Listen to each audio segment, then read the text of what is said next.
Hello, hello, hello. Good morning, good afternoon, good evening, wherever you are. It's Musings by Maltiki coming to you again to record another podcast session. I've decided to give today's episode the title, Dangling the Carrot. Today's podcast is a little convincing about why it is necessary to spend your disposable income of using your credit card. Disposable income is your available income after you've settled all your bills and payments, and money available on your credit card is money available to you that technically you do not own, but then you can use and pay back with interest later on. It feels good to sometimes keep your own money and spend the money available on the credit card. I have done that a few times. I should point out that it is not a bad thing to have a credit card. However, what may be a little bit bad is if you're not able to pay back the money owed immediately, because what happens is you incur an interest, and the more you dig out, the more you pay back. Spending your disposable income does not involve paying back with an interest.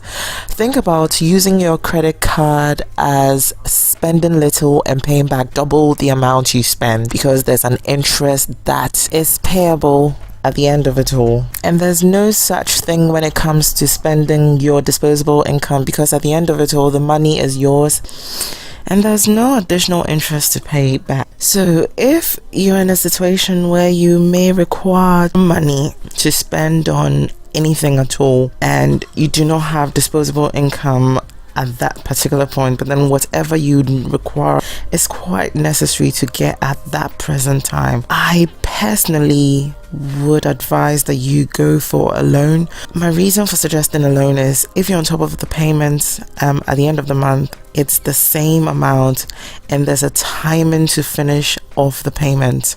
So if you're given 2 years to finish clearing up the loan, within 2 years, of course, you would be in a position to say, I have cleared that debt. Whereas if you borrow the money from a credit card, as there's only a little percentage to pay, which covers the cost of interest, but then does not cover the full payments to settle the actual credit card debt, you tend to pay a lot more than you actually really borrowed from the very beginning. And it's worse if you keep using the credit card, which means that the money you put back on the credit card goes out again and becomes debt. So technically there's a vicious cycle of borrowing without completely paying back the amount borrowed. So the credit card companies have devised ways of enticing customers into getting more money on their credit card, and technically they come with all these membership or titles such as, oh, you've earned the platinum position, so we would like to increase your limit to say £5,000. Yes, they've increased your limit, but then you're a platinum member in debt, not on your disposable income, so they're not adding to the money that is free without interest for you to spend, but they're adding some money that would make you more indebted to them. And it's not helpful if you think of it in the grand scheme of things. They're technically drawing you in, increasing the amount, thereby increasing your credits and interest limits. And at the end of it, or when you're trying to pay back the amount you've borrowed, a big chunk of it goes into the interest because of the higher interest rate due to the higher money that you've now been given on your credit card. So you're not being helped at all. If ever you would want to use your credit card, one advice I may want to leave with you is to try your best to make sure that a lot of times you are in credit. That way you're on top of your credit card payment rather than being controlled by its debt.